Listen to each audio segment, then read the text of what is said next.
Number 6. Okay, and I'm telling you that I can predict the future. I'm a psychic. And, okay, so we flip 40 times. And I predict 22 correctly. So what is p hat? P hat is the number of successes over the total number of trials. Equals 22 over 40, which means p hat is 0.55. Yeah. Okay. Okay. So if I tell you I'm a psychic, naturally you should be in disbelief and you should say, I don't believe you, but I'm willing to test to see if that you are indeed a psychic. And the only way to do that is to do a hypothesis test. Okay, so you do p equals 0.5. P is not equal to 0.5. Actually, it should be p is less than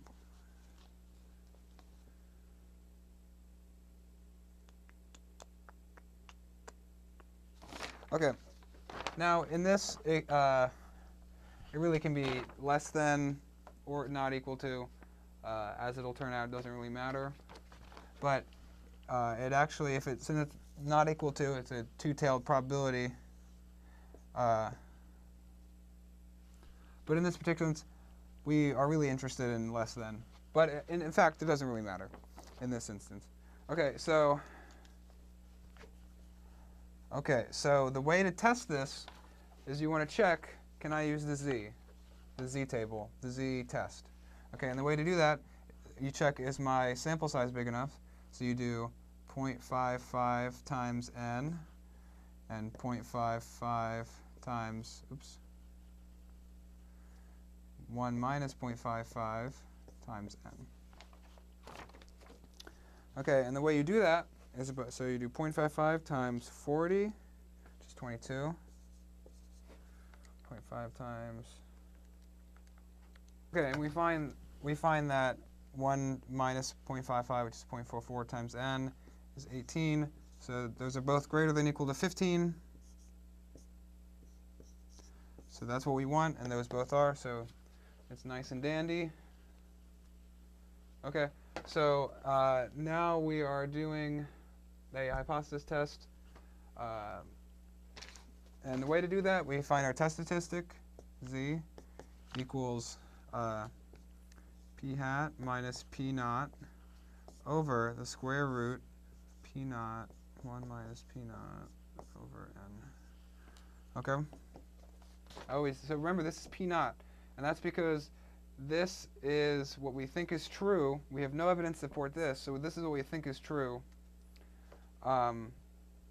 So we're using this as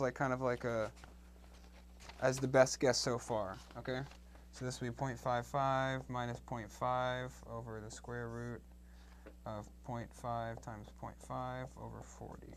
Okay, what that all turns out to be is 0.635. Okay, and remember, this isn't a p-value. This isn't a proportion.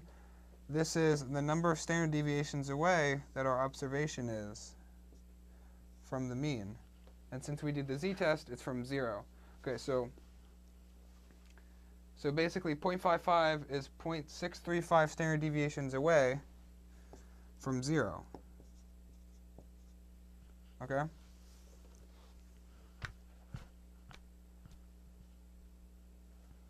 Okay. And what we're interested in is, let's see, we are interested in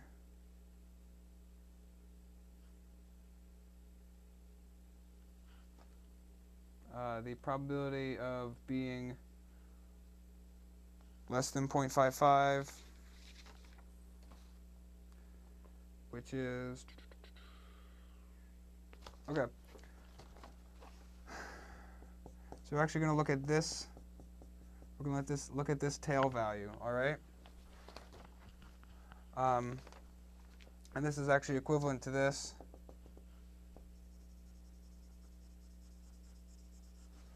All right? because we want to know the probability of getting this value or something more extreme than that, which would be 0.55.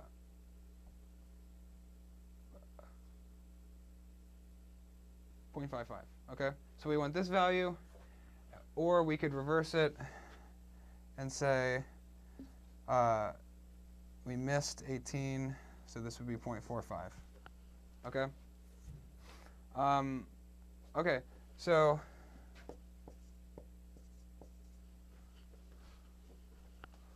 all right. Okay, so this would technically be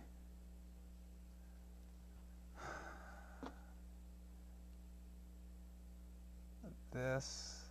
No, I was right. P is less than 0.5. So okay, so we want to look to see if I am better or worse than 0.5. Okay, specifically better. So okay. So the thing that we're interested in is this. We found this. This turns out to be 0.23.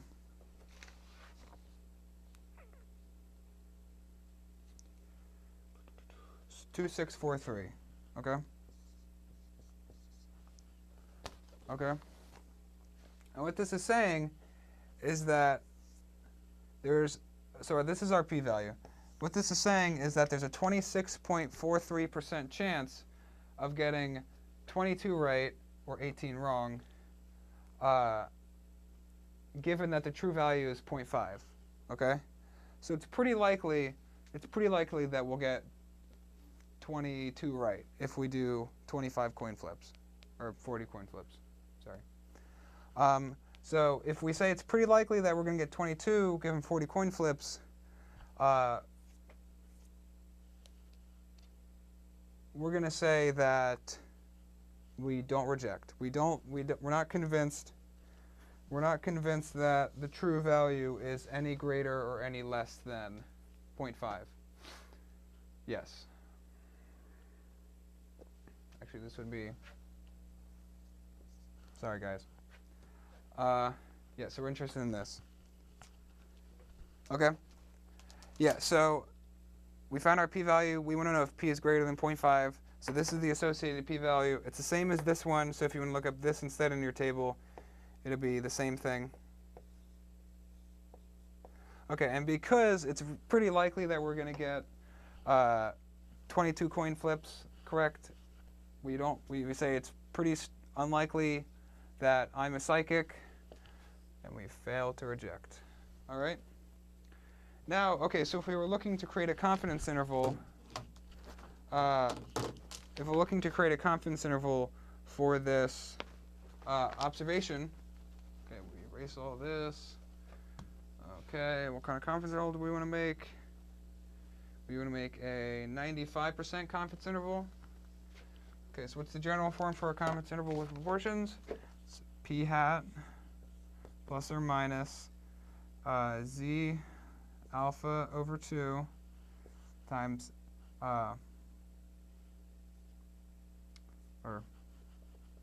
times the square root of p hat times 1 minus p hat over n. Okay? Yeah. Okay. This is what we have. Okay, so we do 0.55 plus or minus. I know z alpha over 2, which is alpha is 0.05.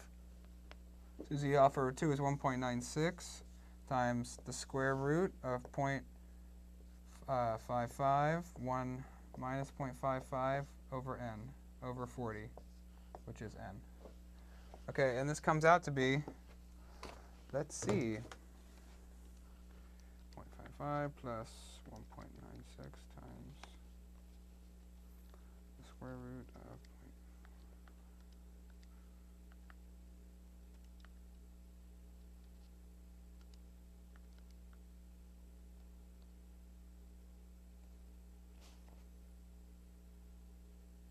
Okay, so what this comes out to be is 0.7041 and 0.3958. Okay. And okay, so we say, does this agree with our conclusion? In fact, it does, because you notice that 0.5 is in this range. Okay? And if 0.5 is in the range, just like if 0 is in the range of the confidence interval when you're doing a confidence interval for beta, or things like that, if the null value is in the range, that means it's possible that it could be the true value. And this is the true value that we thought that we failed to reject this, so we're like, it could happen, and now we're saying that it's also possible for this, so they agree. Check mark complete. The Teaching Center, UF's Learning Resource Center.